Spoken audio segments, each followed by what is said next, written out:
will my AMH drop when I smoke, I drink alcohol, I take the over-the-counter pill? So let's look at this extensive systematic review which looked at lifestyle factors and anti-Müllerian hormone. And what it aimed to do was to do an extensive review of all the clinical settings of looking at BMI, smoking, contraceptive use, alcohol consumption, caffeine intake, physical activity.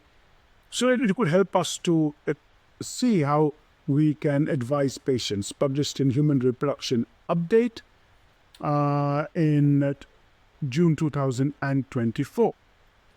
So what was the search strategy? The search strategy was conducted from looking at the MBase and PubMed. Eligibility criteria were reviewed and a quality assessment was carried out.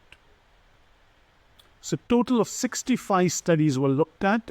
A majority of 66.2% studies looked at the cross-sectional design, with others being prospective control. 3 studies were rated as good, 27 fair, and 35 as poor studies.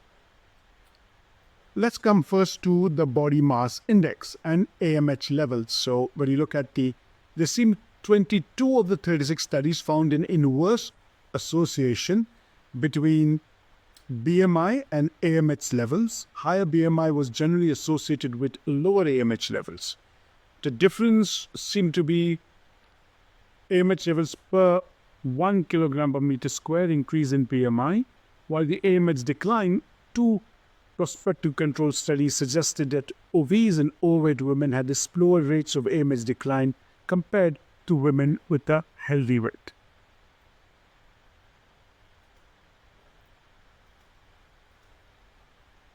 Let's look at smoking, and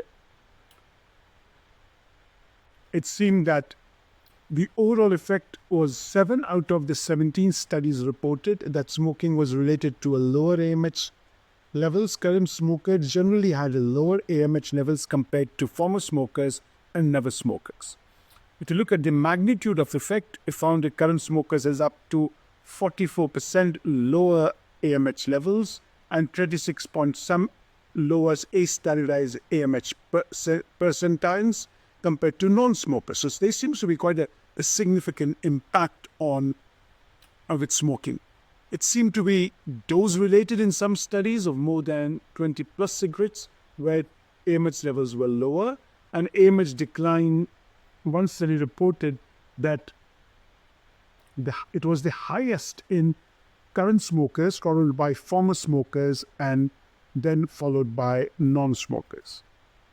If we looked at the oral contraceptive effect, 15 out of the 20 studies reported an inverse relationship between OC pills and AMH levels. Current OC pills had generally had lower AMH levels. The magnitude of the effect was between -17 to -31.1. The positive was that there was a reversibility found in AMH levels increased after oral contraceptive discontinuation, suggesting a variable aspect. When you look at alcohol, the evidence is more limited. Only 1 of 10 studies found a significant inverse association between alcohol consumption and AMH levels. There is no clear association between alcohol and AMH levels. When you looked at caffeine, again, 3 studies were looked at. Only 1 study found a significant association, reporting 19% lower AMH levels in coffee drinkers compared to non-drinkers. Other 2 studies which included caffeinated drinks found no association. So again, we are not entirely clear about that.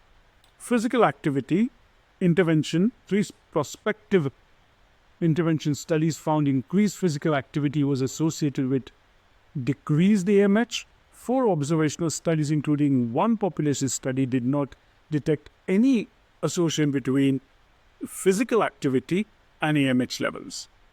When you look at PCOS, the effect of PCOS activity and AMH is more pronounced, especially in women with PCOS. We looked at the waist-hip ratio and AMH Only 2 studies investigated waist-hip ratio and AMH levels, and there is no significant association seen between both of these, and they're too limited, and it's difficult to make a conclusion based on this. So let's look at a potential mechanism. It seems that with BMI and AMH, the increased adiposity might reduce AMH production per antral follicles. Stuff like leptin may suppress follicular AMH production and signaling. We looked at smoking and AMH. Smoke-induced oxidative stress may affect cellular mechanisms, including inflammation, apoptosis, mitochondrial damage, potentially accelerating the process. And then we looked at oral contraceptive. The FSH downregulation caused by OC use may lead to decreased AMH production like granular cells, are likely to be reversible. And physical activity, especially in PCOS, it may improve insulin resistance, lower hyperandrogenism, potentially normalizing the already elevated AMH levels. So if you look at the qualities, some studies were of poor meteorological quality, a lot of heterogeneity, limited research in many places, and insufficient data to draw conclusions. When you looked at the AMH interpretation for clinicians, I would say they should look at the lifestyle suggestions of increased BMI, smoking, or contraceptive use. I think we cannot be very clear-cut, but I think the indicators are there that we should be able to ask patients to lose weight, stop smoking, and it's all based still on very limited evidence.